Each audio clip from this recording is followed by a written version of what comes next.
नमस्कार, मैं हूं आपके साथ अभिषेक शांडिल्य। बात करेंगे जम्मू कश्मीर में होने वाले विधानसभा चुनाव की।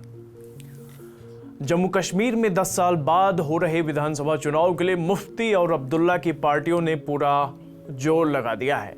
मौजूदा चुनाव पीडीपी और नेशनल कॉन्फ्रेंस के लिए अपनी खोई साख को हासिल करने का मौका देगा। फारूक की पार्टी को 2014 के विधानसभा चुनाव में शिकस्त का सामना करना पड़ा था, तो वहीं महबूबा की पार्टी चुनाव के बाद सत्ता में आई, लेकिन इसके लिए उसे बीजेपी का सहारा लेना पड़ा। इस बार के चुनाव में दोनों ही पार्टियों को आवामी इत्तेहाद पार्टी यानी एआईपी से ज्यादा डर लगता हुआ दिख रहा है। ऐसा महबूबा मुफ्ती और उमर अब्दुल्ला के बयानों से जाहिर है, जहां दोनों ने इंजीनियर राशिद की पार्टी को बीजेपी का प्रॉक्सी बताया है कि इंजीनियर रशीद साहब तो जेल में हैं, तो ये जो पार्टी बनाने में मुफ्ती साहब को 50 साल लगे और अभी तक हमारे पास ऐसे रिसोर्सेज नहीं है कि हम जगह जगह कैंडिडेट खड़ा करें। एक आदमी जो जेल के अंदर है, पार्लियामेंट इलेक्शन लड़ते हैं, बहुत अच्छी बात है। अब उनकी ये ऑर्गेनाइजेशन के पीछे कौन है जो जगह जगह उनके लोग खड़े होते हैं? वो पैसा कहां से आता है, वो फंड्स कहां से आते हैं? मैं लोगों को भी खबरदार करना चाहती हूं कि प्रॉक्सी पार्टीज के इसमें मत आइए। इनके पीछे एक बहुत बड़ी ताकत है जो चाहते हैं कश्मीर का वोट जो है वो डिवाइड हो जाए। खासकर पीडीपी उनके निशाने पे है। उनको मालूम है पिछले 5 साल में भी पीडीपी वाहिद जमात है जिसने जम्मू कश्मीर के लोगों के लिए खड़ी रही, यहाँ के जो जेल में लोग बंद हैं उनके लिए खड़ी रही। जो इन्होंने 5 अगस्त 2019 को किया उसके खिलाफ आवाज उठाई, इसलिए इनके निशाने पे पीडीपी है।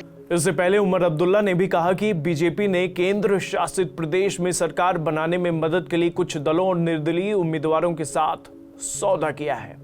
महबूबा मुफ्ती और उमर अब्दुल्ला ऐसा बयान दे रहे हैं तो इसकी वजह भी है।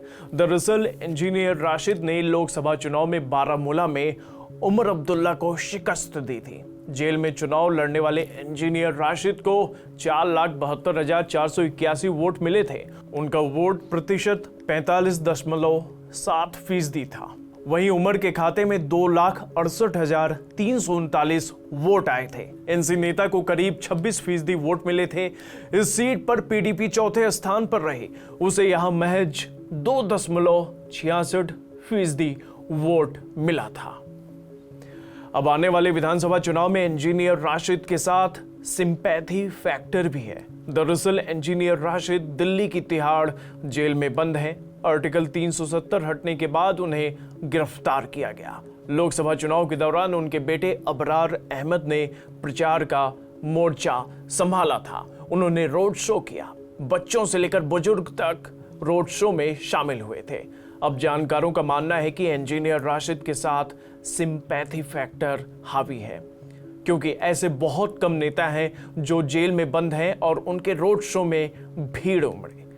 जनता ने इस उम्मीद में अपना समर्थन दिया कि राशिद की जीत उन्हें जेल से बाहर लेकर आएगी।